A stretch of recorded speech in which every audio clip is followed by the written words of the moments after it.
It's 101 years now since the unsinkable sank.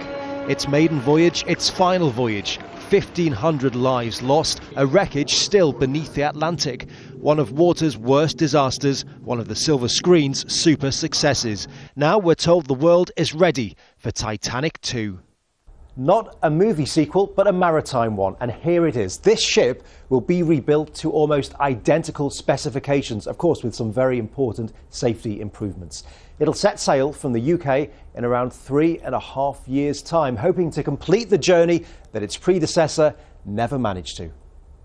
The Titanic II will be kitted out exactly like the original. The gym equipment hardly state-of-the-art. The smoking room, the cabins, the outfits, all as they would have been in 1912. And 3 classes, so the passengers can pay to experience the below-decks lifestyle.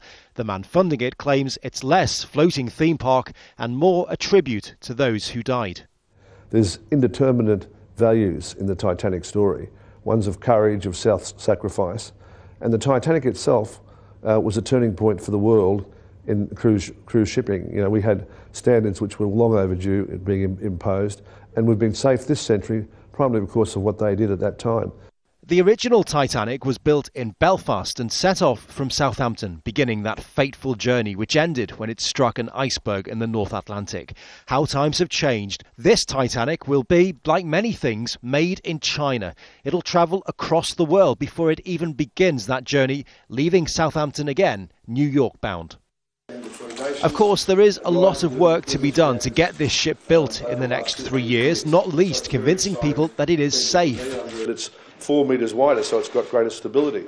We've got an additional deck, which we call the safety deck. We've got a whole series of Atlantic life rafts, so lifeboats there. So, you know, now you can see from the bridge over the bow.